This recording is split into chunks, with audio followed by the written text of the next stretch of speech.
इस वीडियो में हम महत्तम पूर्णांक फलन, जिसे हम इंग्लिश में ग्रेटेस्ट इंटीजर फंक्शन कहते हैं, इसके बारे में बात करने वाले हैं।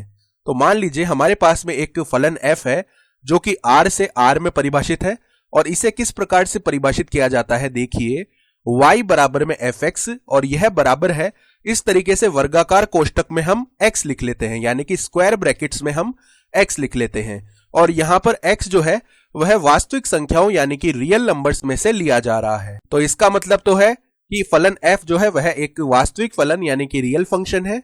इसका मतलब है कि इस फलन का जो प्रांत, जिसे हम इंग्लिश में डोमेन कहते हैं, वह वास्तविक संख्याओं का समुच्चय यानी कि सेट ऑफ रियल नंबर्स है, और इसका मतलब है कि यह इस फलन f की परिभाषा है यानी कि डेफिनेशन है। चलिए अब इसके बारे में और गहराई से सोचते हैं। तो हमारे पास में है y बराबर में x का महत्तम पूर्णांक फलन यानी कि greatest integer function of x। तो इसका अर्थ होता है x से कम या उसके बराबर का महत्तम पूर्णांक। अब देखिए इसका अर्थ क्या हो गया कि x से कम या उसके बराबर का महत्तम पूर्णांक, इसे समझिए हम यहां पर जो भी इनपुट मान रखने वाले हैं, हमें आउटपुट में एक ऐसा महत्तम पूर्णांक यानी कि ग्रेटेस्ट इंटीजर मिलेगा जो कि या तो उस इनपुट मान से कम होगा या उसके बराबर होगा। तो यह फलन कुछ इस प्रकार का काम करता है। चलिए इसका हम एक उदाहरण देखते हैं। मान लीजिए हमारे पास में तीन पूर्णांक है 5, 6 और 7, और हमारा जो इनपुट मान है वह मान लीजिए 6.8 है।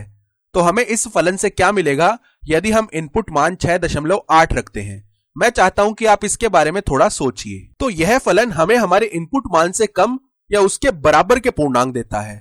तो यदि अब मैं आपसे यह सवाल करता हूं कि 6.8 से छोटे कौन कौन से पूर्णांक है, तो हम कह सकते हैं कि यहां पर ये जो 5 और 6 है, ये दोनों पूर्णांक 6.8 से छोटे होते हैं। और हम यह भी जानते हैं कि केवल 5 और 6 ही ऐसे पूर्णांक नहीं है जो 6.8 से छोटे हैं। इनके अलावा बहुत से दूसरे पूर्णांक होते हैं जो कि 6.8 से छोटे आते हैं, जैसे कि 4, 3, 2, 1। ये सारे पूर्णांक 6.8 से छोटे हैं। और यहां तक कि मैं तो यह कह सकता हूं कि 6.8 से छोटे आने वाले अनंत पूर्णांक हैं, यानी कि इनफाइनाइट इंटीजर्स हैं जो 6.8 से छोटे आते हैं।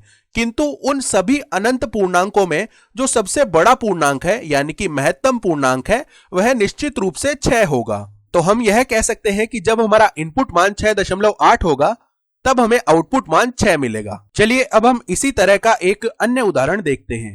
मान लीजिए हमारे पास में यहां पर कुछ पूर्णांक हैं 4, 5, 6, 7, और यह भी मान लीजिए कि हमारा जो इनपुट मान है वह 5 है। तो अब हमारा आउटपुट मान क्या आएगा? क्या यह आउटपुट मान 4 होगा या यह आउटपुट मान 5 होगा? मैं चाहता हूं कि आप इसके बारे में थोड़ा सोचिए। इसे सोचने के लिए आवश्यक है कि आप यहां पर ध्यानपूर्वक इसे समझिए। तो देखिए यह हमें x से कम या उसके बराबर का महत्तम पूर्णांक देगा।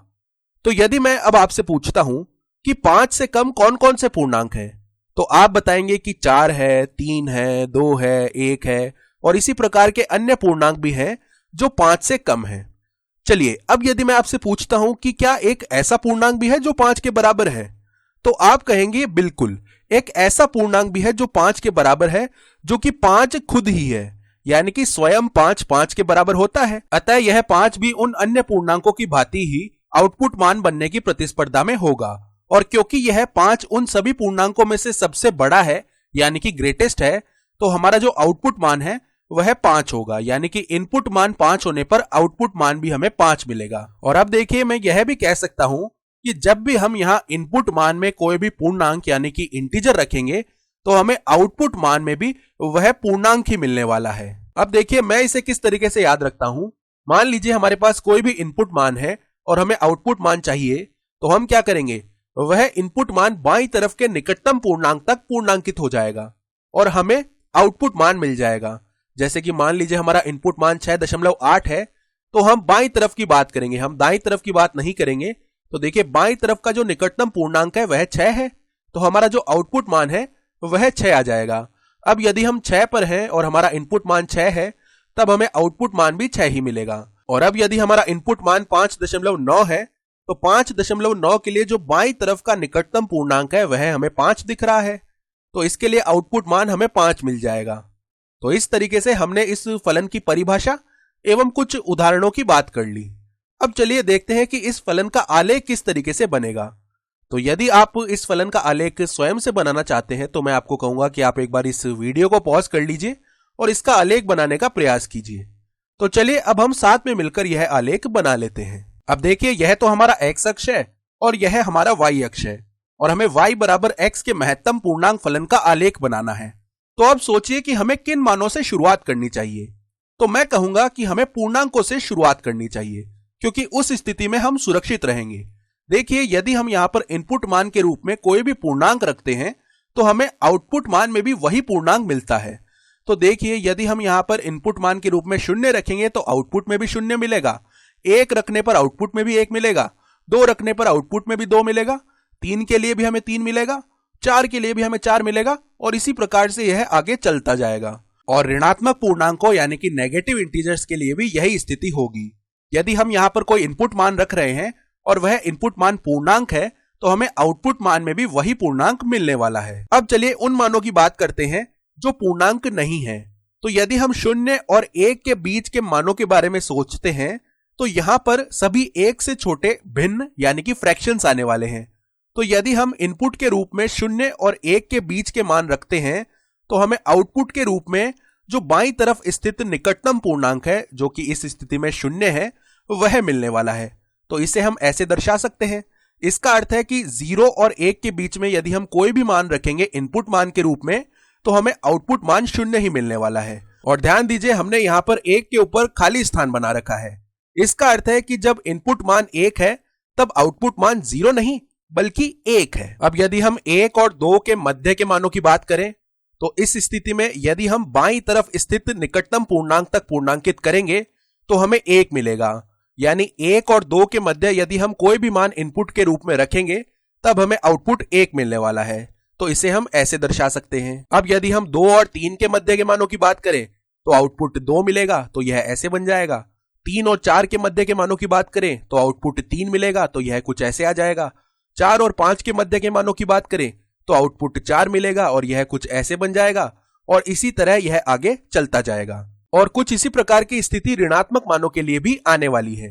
यदि हम -1 और 0 के मध्य की बात करें तो देखिए, यहां पर बाईं ओर स्थित जो निकटतम पूर्णांक है वह है -1। तो इस स्थिति में यदि हम बाईं ओर स्थित निकटतम पूर्णांक तक पूर्णांकित करते हैं तो हमें आउटपुट के रूप में -1 मिलेगा। तो यह कुछ ऐसे बन जाएगा।